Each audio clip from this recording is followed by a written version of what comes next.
তোমাকে কি বলবো, আমার পুরুষত্ব নষ্ট করেছে, অত কিচ্ছু জানি না। ও আমার সাথে কয়েকবার সহবাস করেছে, ফ্ল্যাটের পেছনে, আড়ালে, ওপরে, যখন কেউ। নমস্কার আমার সকল প্রিয় দর্শক বন্ধুরা, চলে আসলাম তোমাদের কাছে দুর্দান্ত দুটি ঘটনা নিয়ে।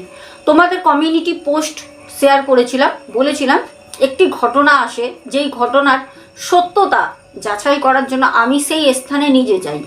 আমি নিজে গিয়ে ওখান থেকে সেই ঘটনার যে বাস্তব, সেই ঘটনার কিছু ফুটেজ ভিডিও আকারে সংগ্রহ করে আমি নিজে নিয়ে এসেছি শুধু তোমাদের জন্য। আজকে পুরো ঘটনাটা বলবো, না টেনে পুরোটা শোনো। যারা এখনো পর্যন্ত আমার চ্যানেলটাকে সাবস্ক্রাইব করোনি অবশ্যই করে নাও, আর হ্যাঁ একটা করে লাইক কিন্তু। এবার আজকের ঘটনাটা বলবো, ঘটনার শেষে গিয়ে অবশ্যই কমেন্টস করে জানাবে যে দুটো ঘটনা কেমন লাগলো।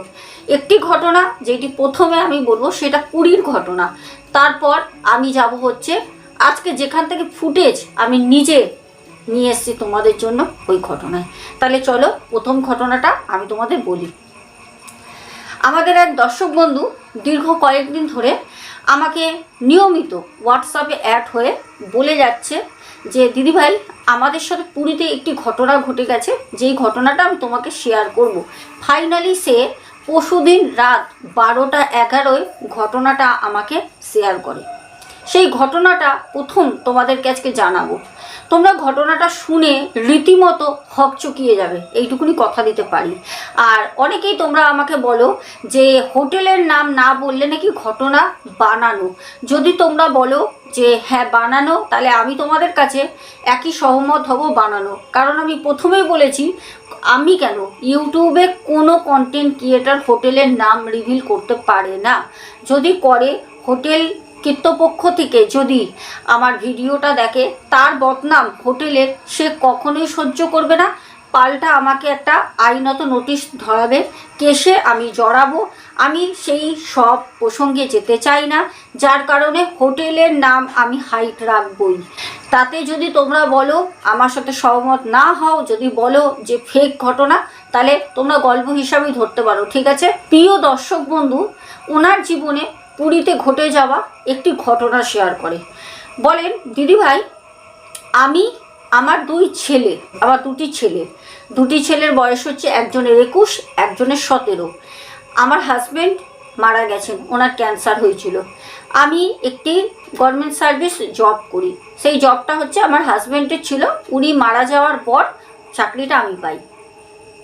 আমার মা বাবার কাছে আমি থাকি। আমার হাজব্যান্ড মারা যাওয়ার পর আমার শ্বশুর বাড়ি থেকে নানা রকমভাবে অশান্তি, ঝামেলা, মতের মিল হচ্ছিল না, যার কারণে দুটি ছেলেকে হাত ধরে নিয়ে সোজা মায়ের বাড়িতে এসে উঠি। ওখানে আমি আশ্রয় পাই মায়ের বাড়িতে। এখন আমার মা বাবা, আমি, আমার দুই ছেলে রীতিমতো খুব আনন্দে আছি। আমাদের দিদিভাই বলেন, আমার বয়স হচ্ছে 53 বছর, আমি তোমার থেকে অনেকটাই বড় সোনা। আমি তোমাকে যেই ঘটনাটা আজ বলতে চলেছি, এই ঘটনাটা তোমার চ্যানেলের মাধ্যমে তুমি অবশ্যই শেয়ার করো। কারণ পুরীর এই একটা ভয়ঙ্কর সত্য অনেক মানুষ জানে না। আজকে সেই ঘটনাটা আমি তোমাদের সাথে তুলে ধরবো। কারণ আমরা পুরী সবাই যাই, কম বেশি সবাই গেছি, অনেকে যাইনি, আগামী দিন যাওয়ার প্রস্তুতি নিচ্ছি। আমি তোমাদেরকে সতর্ক করব আজকে ঘটনার মাধ্যমে। দিদিভাই কি বলেছেন? দিদিভাই বলেন, আমি সোনা 22 থেকে 23 বার পুরী গেছি। হাজব্যান্ড যখন বাঁচা ছিলেন তখন প্রত্যেক বছর হাজব্যান্ডের সাথে পুরী গেছি। যখন আমি হাজব্যান্ড গত হন, তারপরেও আমার মাকে বাবাকে নিয়ে প্রত্যেক বছর ওই কন্টিনিউ রেখেছি বছরে একবার করে পুরী যাওয়া।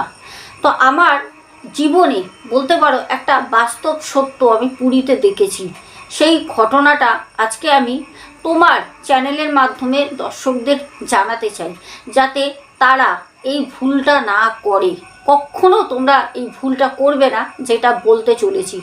দিদিভাই বলেন, আমি যখন প্রথমবার এই ঘটনাটা সাক্ষী হই, তখন পুরী গেছিলাম, বর্ষার সময় ছিল, বাইরে দুর্যোগ, প্রচণ্ড বর্ষা। আর বর্ষার সময় না সমুদ্র প্রচুর উত্তাল হয়। তো এই সময় আমার হাজব্যান্ড বাঁচা ছিল। হাজব্যান্ড আর আমার বড় ছেলেটা আমার সাথে ছিল, তখন আমার ছোট ছেলেটা হয়নি। আমার হাজব্যান্ড আমাকে বলল, জানো এত বৃষ্টি আর সমুদ্র উত্তাল, স্নানটা করবো না, কারণ এই বৃষ্টির জল আর সমুদ্রের জল একাকার হয়ে গেছে আর প্রচণ্ড স্রোত।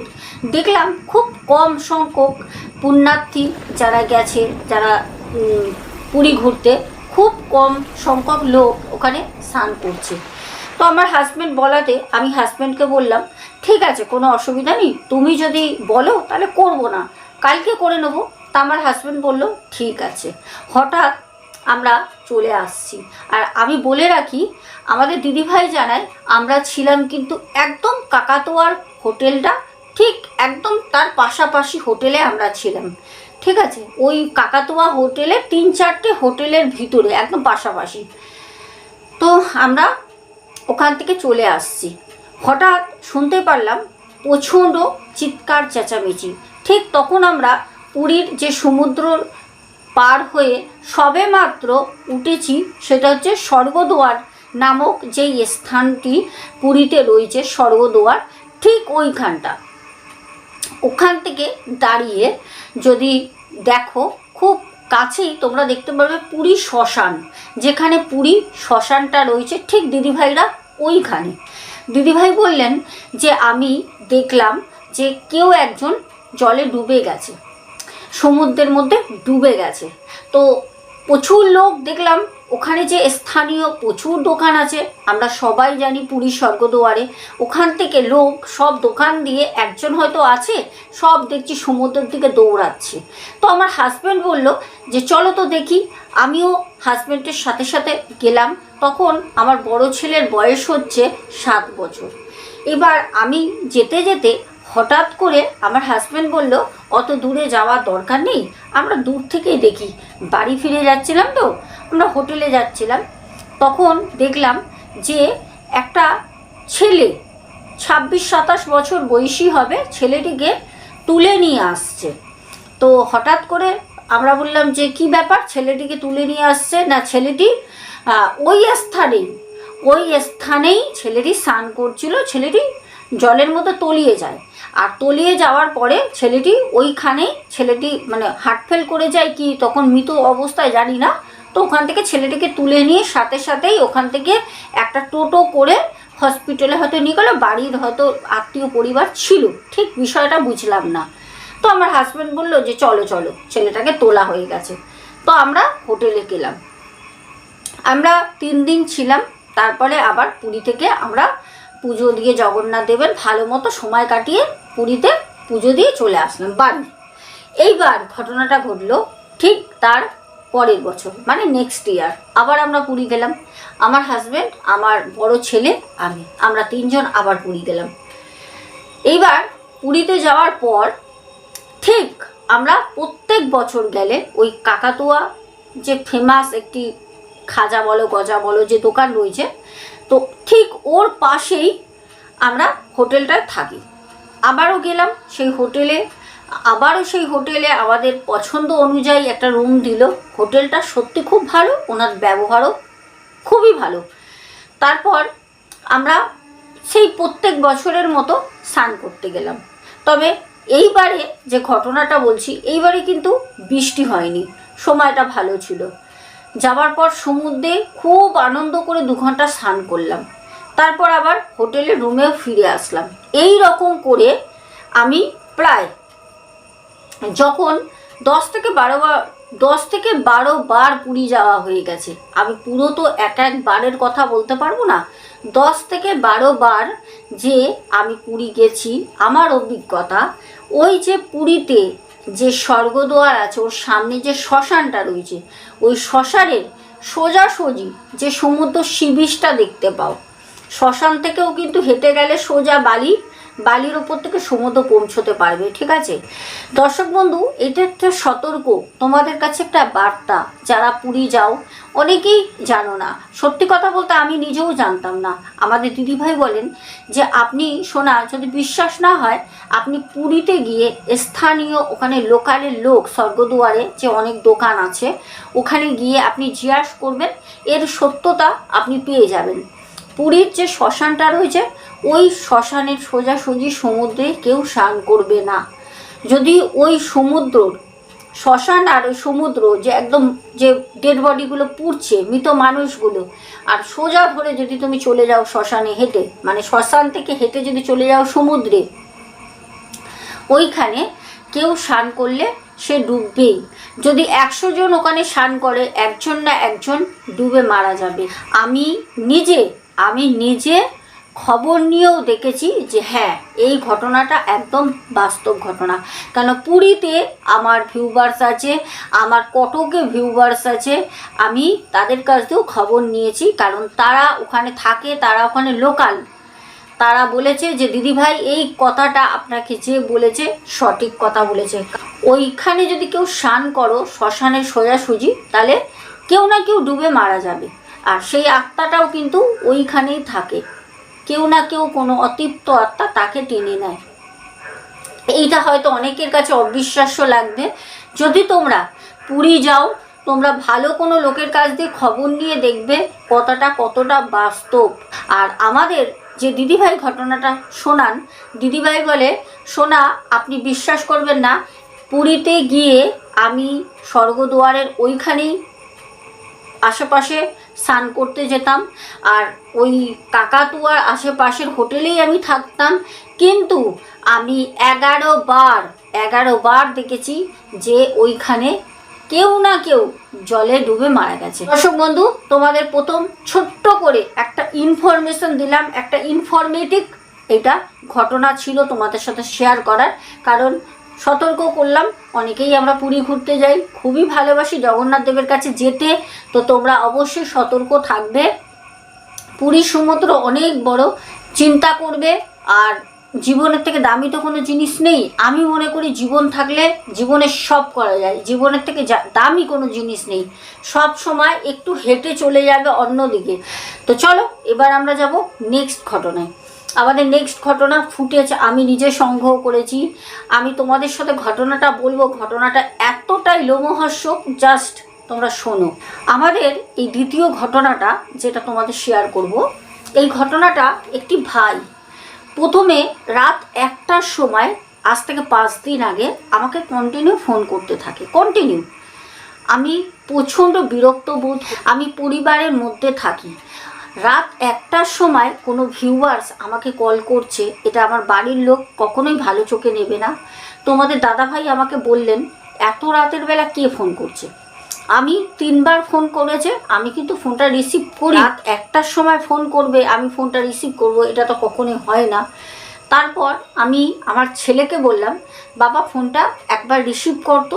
আমার ছেলে রাতের বেলা কিছু কাজ করছিল 1টার সময়, তো হট করে আমার ছেলে ফোনটা রিসিভ করতে যাবে, তো আমি ফোনটা রিসিভ করলাম।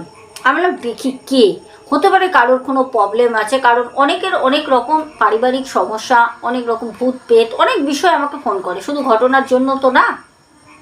আমি তখন ফোনটাকে রিসিভ করে বললাম হ্যালো। দেখলাম একটা পুরুষ কণ্ঠ।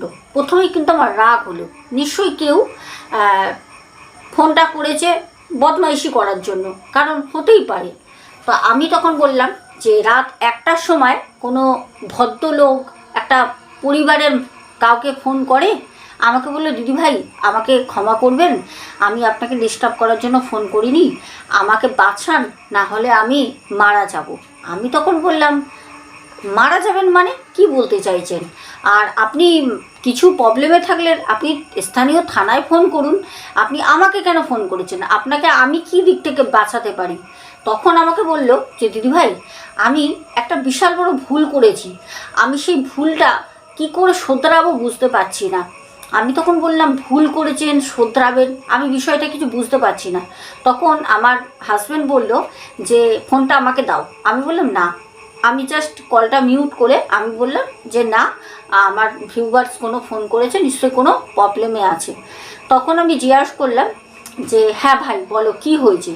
তখন সে আমাকে বলল দিদিভাই আমার নাম হচ্ছে অমল দাস, আমি অনেক ছোটোবেলা থেকে বাড়ি থেকে বেরিয়ে যাই। আমি যখন বাড়ি থেকে বেরোই তখন আমার মাত্র 14 বছর বয়স ছিল। আমি বেরিয়ে আমার কাকার বাড়ি যাই। আমার কাকার বাড়ি হচ্ছে রানাঘাট। আমি কাকার বাড়িতে গিয়ে উঠলাম। কাকা কাকিমা আমাকে প্রথমে রাখতে চায়নি, কারণ আমার বাবা মায়ের মত তারা পায়নি। তারপরের দিন যখন আমার বাবা মায়ের সাথে কথা হয় কাকার, তখন বাবা মা বলল যে রেখে দে ওকে, ওকে এখানে রাখতে হবে না। কারণ আমাদের বাড়িতে কিছু একটা ঝামেলা ছিল পারিবারিক, যৌথ পরিবারের মধ্যে। তার কারণে আমি ছোট থেকেই কাকার বাড়িতে মানুষ হই। 14 বছর বয়স থেকে আজকে আমার 32 বছর বয়স, আমি কাকার বাড়িতেই থাকতাম। কিন্তু আমার যখন 16 বছর বয়স হলো, তখন আমার কাকা আমাকে বলল, দেখ পড়াশোনা তো বেশি করিসনি, এখন তুই একটা কাজ কর। দেখ বসে বসে খাওয়ানোর মতো অত অর্থ আমার তো নেই, তুই জোগাড়ের কাজ কর। জোগাড়ির কাজ মানে বুঝতেই পারছো, ঘর রং করা, ঘর ঢালাই করা, মাথায় করে ইট নিয়ে যাওয়া, এই সব কাজ। তো আমাদের অমল ভাই বলে, দিদি ভাই আমার বলতে কোনো বাধা নেই, কাজ কোনো ছোট বড় হয় না, কাজ তো কাজই হয়। আমি সেই 16 বছর বয়সে প্রথম রানাঘাট স্টেশন থেকে ট্রেন ধরে চলে যাই শিয়ালদা। শিয়ালদায় যাওয়ার পর প্রথম একটা সপ্তাহ আমি কাজ পাইনি। কি কাজ করব, কার সাথে কথা বলবো, কিভাবে কাজ পায় আমাকে কেউ বলেও দেয়নি। ওই মা বাবা যদি স্বাদ না দেয় যেটা হয়, তাও কাকার কাকি যথেষ্ট আমাকে করতো, দুটো খেতে তো দিত দুবেলা। এরকম করেই একটা সপ্তাহ কাটলো। তারপর হঠাৎ আমি একদিন ট্রেনে উঠি রানাঘাট থেকে ভোরবেলা 5টার সময় উঠে যাচ্ছি। হঠাৎ করে ট্রেনে আমার একজনের সাথে পরিচয় হলো, একজন কাকু টাইপের একজন লোক। তো আমাকে বলল, কিরে বাবু এত সকাল সকাল কোথায় যাস, তোদের মতো ছেলেরা তো এখন খাটে পড়ে পড়ে ঘুমায় রে। তখন আমি সেই কাকুকে বললাম, না কাকু, আমার জীবনটা আর সব ছেলেদের মতো না, একটু আলাদা, আমি যাচ্ছি একটু কাজের জন্য। আমি কাকুকে বললাম, কাকু আমি এক জায়গায় কাজের জন্য যাচ্ছি। আমি সেই কাকুকে বললাম, কাকু আমার একটা কাজের খুব দরকার, তুমি আমাকে কোনো কাজ দেখে দিতে পারবে? কাকু তখন বললো, তোর বয়স কত? আমি বললাম 16 বছর। কাকু তখন আমাকে বলল, শিয়ালদা স্টেশনে আমাদের একটা চায়ের দোকান আছে, চা, জলের বোতল, বিস্কুট এইসব বিক্রি হয়, তুই ওই দোকানে কাজ করবি? এই যে কাকুটা, ওনার সাথে গেলাম। বেশ আমি ওনার কাছে বছরখানিক কাজ করলাম। কাজ করার পর আমি ঠিকই ছিলাম। তারপর আস্তে আস্তে দেখলাম খাটনি প্রচুর হয়ে যাচ্ছে, টাকা পয়সাও সেরকম দেয় না। তারপর আস্তে আস্তে যখন 1 বছর ওই কাকুর দোকানে আমি কাজ করি, তখন ওখানে সেই জোগাড়ের যারা কাজ করে, রঙের কাজ করে, নানা রকম ফ্ল্যাটে কাজ করে, তাদের সাথে আমার পরিচয় হয়ে যায়। ওই 1 বছর ওই কাকুর দোকানে কাজ করতে করতে কীভাবে না, তারা জলের বোতল কিনতে আসতো, অনেকে চা খেতে আসতো, সিগারেট কিনতে আসতো, এরকমভাবে লোকের সাথে আমার পরিচয় হয়। তারপরে তারা আমাকে প্রস্তাব দিল যে এখানে কত পাস, চল জোগাড়ের কাজ করবি, করলে পারে প্রত্যেক দিন 300 350 টাকা করে তুই হাতে পাবি, যাবি আমাদের সাথে? তখন আমি বললাম হ্যাঁ, কারণ ওই যে কাকুর দোকানে আমি কাজ করতাম, ওই কাকু আমাকে মাস গেলে 1200 টাকা হাতে দিত। মাস গেলে পুরো মাস কাজ করে 1200 টাকা দিত। আর কাকু একবেলা আমাকে খাবার টাকা দিত 20 টাকা, একবেলা নিরামিষ ভাত খাবার 20 টাকা দিত। আর চা বিস্কুট যদি কাকুর দোকান দিয়ে খেতাম, সকালে একটাই দিত ফ্রি।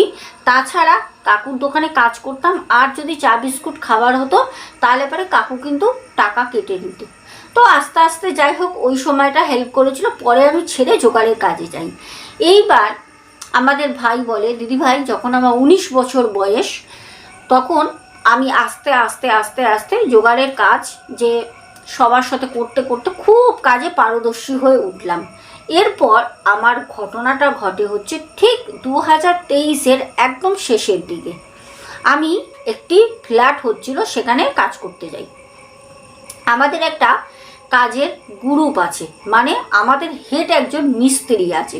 ওই মিস্ত্রি দাদা আমাদেরকে ছেলে পাঠায়, মানে ধরো কোনো জায়গায় একটা ফ্ল্যাট হবে, বা কোথাও একটা বাড়ি হবে, বা একটা কারখানা হবে, যে কোনো কাজে ওই দাদা যোগাযোগ করে।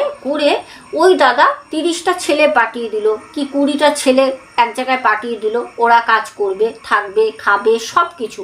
এরকম আমাদের এক মিস্ত্রি হেড দাদা আছে। সেরকমই আস্তে আস্তে যখন এই কাজটা করতে থাকি, তখন আমি একটা ভালো জায়গায় চলে যাই, কাজও শিখে গেছি। সেরকমই আমাদের যে মিস্ত্রি হেড দাদা আছে, উনি আমাকে একটি জায়গায় কাজে পাঠায়। এখানে জায়গাটা হাইট থাকবে, কারণ সেই জায়গার পুরো ফুটেজটা আছে, তো তার জন্য জায়গার নামটা এখানে রিভিল করতে না করেছে, কারণ ভাই এখনও ওখানে কাজ করছে। বলছে একটা ফাঁকা মাঠ, ফাঁকা, ওখানে আমাদেরকে বললো এখানে একটা ফ্ল্যাট হবে, ঠিক আছে, 4 তলা। তো আমরা বললাম যে ঠিক আছে, আমরা তো এরকম অনেকই করেছি। এবার শুরু হলো কাজ, আস্তে আস্তে আস্তে আস্তে কাজ হচ্ছে। ঠিক 2023-এ কাজটা শুরু হয়, 2023-এ। আর যে প্রোমোটারি করছিল ওই ফ্ল্যাটটা, তার আমাদের হেড মিস্ত্রিকে বলেছিল এই ফ্ল্যাটটা খুব তাড়াতাড়ি কমপ্লিট করতে হবে, মানে যত তাড়াতাড়ি পারা যায় কমপ্লিট করতে হবে, টাকা যত লাগে আমি দেবো। সে প্রোমোটার যে দাদা, সে বলেছে। তো আমরা ওখানেই আমরা ওই ফ্ল্যাটের মধ্যেই রান্না করতাম। আমরা ওখানে 30 জন ছেলে ছিলাম, 30 জন ছেলে একসঙ্গে রান্না করা, একসঙ্গে খাওয়া, আড্ডা দেওয়া, কাজ করা, কাজের ফাঁকে এইদিক ওইদিক করা, এটা তো হবেই, কারণ কাজটা তো পুরো সারাটা দিন করলে হবে না, কারণ কাজের ফাঁকে ফাঁকে এইদিকে ওইদিকে আমাদের যেতে হয়। তো সব রকম এরকমভাবে একটু কাজ করছি। হঠাৎ আমাদের অমল ভাই বলে, দিদি ভাই ঠিক 2023-এ কাজটা শুরু হয়, ঠিক 2024 যখন পরে, ঠিক 2024-এ জানুয়ারি মাস, মানে 2024 এই বছর জানুয়ারি মাস, প্রচণ্ড ঠান্ডা। যেই জায়গাটা ফ্ল্যাটটা হচ্ছিল, বেশ জায়গাটা খুব একটা ফাঁকা বলবো না, আশেপাশে অনেকটা দূরে দূরে বিল্ডিং আছে, কিন্তু ওই জায়গাটা ফাঁকা। আর ওই বিল্ডিংয়ের ঠিক সামনে, একদম সামনে, ওই যে বিল্ডিংটা হচ্ছে ফ্ল্যাট বাড়িটা, ওইখানে যেতে গেলে ওই যেই বাড়িটার কথা বলছি, ওই বাড়িটার সামনে দিয়ে যেতে হবে, একদম সামনে। ওইখানে একটা পুরনো বাড়ি আছে, প্রচণ্ড পুরনো, মানে বহুদিন যাবৎ মনে হয় যেন মানুষ বাস করে না। দেখে তোমরাও দেখবে, তোমরাও ফুটেজটা দেখবে তারাও। তো আমাদের অমল ভাই বলে, দিদি ভাই ঠিক জানুয়ারি মাসে ঠান্ডার সময় দুপুরবেলা আমি খাওয়া দাওয়া করেছি, খুব ভালো করে মনে আছে, সেদিন বিরিয়ানি রান্না করেছিল। আর রান্না করে আমাদের সেদিন জানুয়ারি মাসে কোনো একটা ছুটি ছিল, কাজ বন্ধ ছিল, তখন সবে ফ্ল্যাটটা হচ্ছে, মানে দোতলা ইনকমপ্লিট, দোতলাটা হচ্ছে ইনকমপ্লিট। দোতলার আমি উপরে ছাদে দাঁড়িয়ে রয়েছি, খোলা ছাদ। হঠাৎ আমি দেখলাম একটা মেয়ে, খুব সুন্দর দেখতে, রোগা পাতলা ফর্সা, চুলগুলো বেশ বড় বড়, চোখগুলো খুব সুন্দর টানা টানা। মেয়েটা দেখছি ওই যে সামনে যে বাড়িটা, ওই বাড়িটার ছাদে বসে রয়েছে। আমি ওখানে দাঁড়িয়ে রয়েছি। হঠাৎ আমার জীবনে ওর আগে কোনোদিন কোনো মেয়ের প্রতি ওরকমভাবে মন যাওয়া বা দেখা যে কে মেয়েটা, কী ব্যাপার, কিছু এইসব আমার জীবনে কোনো দিন হয়নি। আমি জানি না, সেই দিন মেয়েটার প্রতি বারবার করে আমার শুধু চোখ যাচ্ছে, বারবার করে চোখ যাচ্ছে। আমি ওই ঘুরতে ঘুরতে একবার এইদিকে যাচ্ছি, একবার ওই দিকে যাচ্ছি, ওই ফ্ল্যাটের উপরেই, দোতলাতেই, কিন্তু আমার চোখ বারবার মেয়েটার দিকে যাচ্ছে। তারপর মেয়েটার সাথে চোখোচুকি হলো, দুজনে দুজনকে দেখলাম, মেয়েটা দেখলাম মুচকে আমাকে হাসছে। এই করে সেই দিন থেকে আস্তে আস্তে আস্তে আস্তে মেয়েটার সাথে প্রায় আমার ওই ছাদে ছাদে দেখা হতো। আমি কাজ করছি, হয়তো মাথায় করে বালি নিয়ে যাচ্ছি, হয়তো ইট নিয়ে যাচ্ছি, ওই মেয়েটা দেখতাম ছাদের মধ্যে, দুপুরবেলা দেখতাম, সন্ধেবেলা দেখতাম। এরকম দেখতে দেখতে মেয়েটার সাথে মাসখানিক ওই চোখে চোখে দেখা হয়। তারপরে হঠাৎ একদিন রাতের বেলা মেয়েটা আমার সাথে কথা বলে। মেয়েটা, আমি রাতের বেলা বেরিয়েছিলাম কিছু খাবার দাবার আনতে, তো তখন আমাকে মেয়েটা নিচে থেকেই কথা বলে। ওই বাড়ির নিচেই মেয়েটা দাঁড়িয়েছিল, তখন রাত 11টা বাজে। তো আমি মেয়েটাকে বললাম যে তুমি এখানে দাঁড়িয়ে রয়েছো? মেয়েটা আমাকে বলল যে হ্যাঁ, আমি অপেক্ষা করছিলাম তোমার, আমি তো এখানেই থাকি, আমার তো এটা বাড়ি। ওই পুরনো বাড়িটা দেখিয়ে বলে। তো বাড়িটা সত্যি কথা বলতে কেউ দেখলে বলবে না ওই বাড়িতে মানুষ বাস করে, কিন্তু ওই যে প্রেমে পাগল, ওর তখন ওই মেয়েটার প্রতি এতটাই ঝোঁক। ভাই বলে আমি ওই বাড়ি দেখে যে ওকে বলবো যে ওই বাড়িতে মানুষ আদৌ বাস করে, সেইটা আমার তখন মাথায় নেই। তারপর যাই হোক, ভাই বলে দিদি ভাই এরপরে শুরু হলো ওর সাথে আমার ঘুরতে যাওয়া। আমি ঘুরতে যেতাম কীরকমভাবে, ফাঁকা নিলিবিলি জায়গায়, আমি তো ওখানে চিনতাম না। ও আমাকে একটা ঠিকানা বলতো, তুমি এইখানে আসবে। আমি যেতাম, আমি বলতাম বিকেলবেলা যাব, বলতো না রাতের বেলা আসবে। আমি বলতাম তুমি একা মেয়ে মানুষ, এত দূরে তুমি যাবে? বললো কিছু হবে না, আমি তো এখানেই থাকি। তো এরকম বলতো। আর সত্যি কথা বলতে প্রেমে এতটাই ওর প্রতি আমি ডুবে গেছিলাম, আমি না ওইসব কিছু মনেই করতাম না। আর এটা স্বাভাবিক, কোনো মানুষই করবে না। তা আমি না ওর সাথে দেখা করতে যেতাম। ওর সাথে যখন দেখা করতে যেতাম তখন না ও আমাকে ডাকতো গঙ্গার পাড়ে, যেখানে মানে 7টা 7:30টার সময় একটা কুকুর পর্যন্ত নেই, মানুষ তো দূরের কথা। আমি গিয়ে দেখতাম ও দাঁড়িয়ে রয়েছে, নাহলে কোনো জায়গায় বসে রয়েছে। ওর সাথে কথা বলতাম। আবার ও আমার সাথে কোনো দিন আসতো না। আমি তো ওর বাড়ির সামনে দিয়েই যাব ফ্ল্যাটে, ওর বাড়ির পেছনেই আমাদের ফ্ল্যাটটা হচ্ছে। কিন্তু ও বলতো না তুমি চলে যাও, আমাকে কেউ দেখে নিলে অসুবিধা আছে।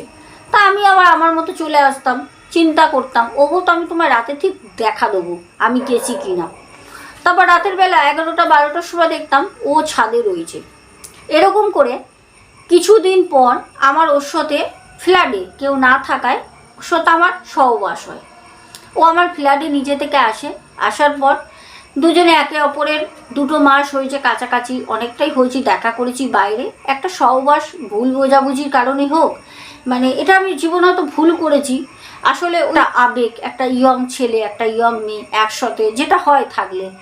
তো ফ্ল্যাটে ওই সময় কেউ ছিল না। আর ছোটোবেলা থেকে আমি জীবনে কারোর সাথে কোনো রকমভাবে কোনো সম্পর্ক হয়তো জড়াইনি, আর কোনো মেয়ের প্রতি আমার কোনো দিন মনও যায়নি। তো সেটা প্রথম। তো প্রথম সহবাস হয়, তারপর মেয়েটা চলে যায়। ওর পর আমি পুরো পাগলের মতো হয়ে যাই, ওর প্রতি আমি আরও আকৃষ্ট হই। দিনে দিনে কাজ করতে পারতাম না, শরীর প্রচণ্ড দুর্বল হতো। আর প্রত্যেক দিন রাতের বেলা ও আসতো। আর এসে আমরা হয়তো যারা দাদারা আরও কাজ করতো, ওরা হয়তো কেউ নিচে 10 জন রয়েছে, দোতলার উপরে হয়তো আরও সবাই শুয়ে রয়েছে, এরকমভাবে ঘুমাতো। আমি সবার মধ্যে দিয়ে উঠে একদম উপরে চলে যেতাম, নালে পরে ওই ফ্ল্যাটের পেছনে চলে যেতাম। ও আমাকে ডাকতো। এরকম করে দিনের পর দিন ওর আমার সাথে একটা খুব অন্তরঙ্গ সম্পর্ক জড়িয়ে যায় দিনের পর দিন। তারপর আমার আস্তে আস্তে আস্তে শরীরের খুব অবনতি হতে শুরু করে। আমি সিঁড়ি দিয়ে উঠতে পারতাম না, আমার না মাথা ঘুরে যেত। একদিন হঠাৎ করে ইট নিয়ে মাথায় উঠছি, সিঁড়ি দিয়ে মাথা ঘুরে আমি পড়ে যাই। হসপিটালে ভর্তি হই, 3 দিন হসপিটালে থাকি। তারপর আমাকে হেড মিস্ত্রি যেই দাদা কন্ট্যাক্ট নিয়েছিল, সেই দাদা বলল তুই একটা কাজ কর, ছুটি নিয়ে বাড়ি চলে যা। তোর শরীরের অবস্থা খুব খারাপ, টাকার জন্য কাজ করতে এসছিস, যদি একটা কিছু হয়ে যায় তুই চলে যা। আমি তখন বললাম না না আমি যাব না দাদা, আমি কাজ করব। আমি শরীর দিচ্ছে না, আমি যাব না ওর কারণে, কারণ ওকে আমি দেখতে পাবো না যদি আমি চলে যাই, ওকে তো আমি ভালোবাসি। তারপর আমি হসপিটাল থেকে আসলাম। আসার পর প্রায় 7 দিন হয়ে গেছে, মেয়েটার সাথে আমার আর দেখা হয় না, আর দেখা হয় না। এবার আমি কাজ করতে পারতাম না, আমার মন লাগতো না, আমি পাগলের মতো শুধু ঘুরে বেড়াতাম, মেয়েটাকে খুঁজতাম। আর ওর বাড়ির চারপাশে আমি শুধু ঘুরতাম ওকে দেখবো বলে, কিন্তু আমি ওকে দেখতে পেতাম না। তারপর একটা দিন আমার খুব রাগ হয় যে কোথায় গেল। আর সত্যি কথা বলতে কোনো নাম্বার কোনো কিছু কোনো দিন ও আমার কাছ দিয়ে কোনো নাম্বার চাইনি, আমি ওর কাছ দিয়ে চাইনি। তো আমি তখন ওই কাজের ওখানে আমারই সমবয়সী একটা ভাই কাজ করতো, ওর সাথে আমার খুব ভালো একটা বন্ধুত্ব সম্পর্ক ছিল, আমরা একই কাজ করতাম। তো ওকে আমি বললাম যে ভাই এরকম একটা মেয়েকে তুই দেখেছিস রে? তখন বলছে কীরকম মেয়ে? আমি ওকে সব বললাম। তখন বলছে কোথায় থাকে? আমি বললাম এই তো সামনে, মানে আমরা যে ফ্ল্যাট করছি, মানে আমাদের যে তৈরি হচ্ছে ফ্ল্যাটটা একদম সামনেই তো বাড়িটা। তো তখন ও বলছে কই না তো, এতদিন ধরে কাজ করছি কোনো তো মেয়ে দেখিনি।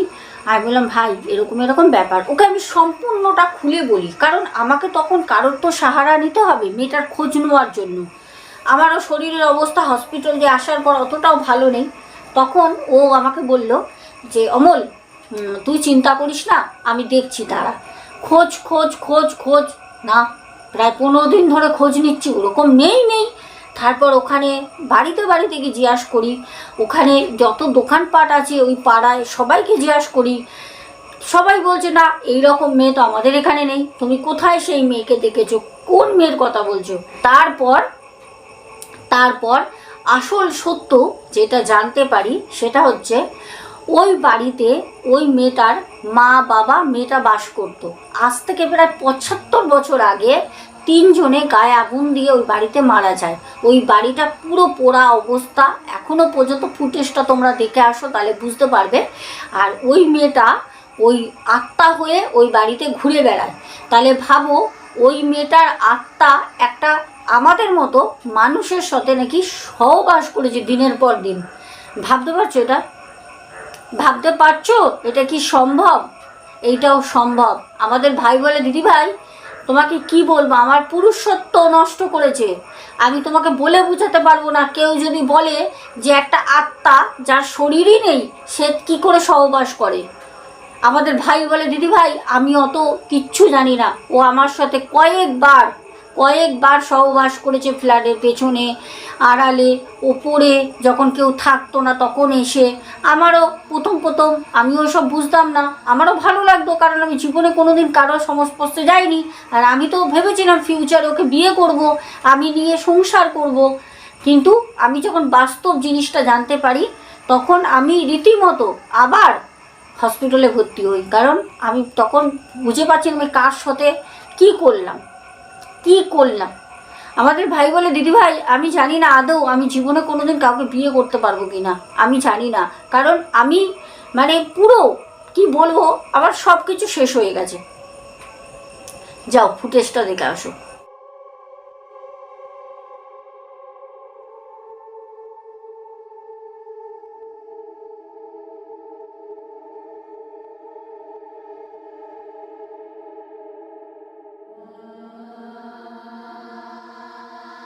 দেখলে ফুটেজটা দেখে তোমাদের কি মনে হলো তোমরা দেখলে? আর এই ঘটনাটা যদি কেউ বলো যে এটা বানানো গল্প অথবা বাস্তবে হয়, বাস্তবে বহু কিছু হয়, তাহলে জিনের সাথে বিয়ে করে বাস করছে, জিনের সাথে বাচ্চা পর্যন্ত হয়, কি করে হয়?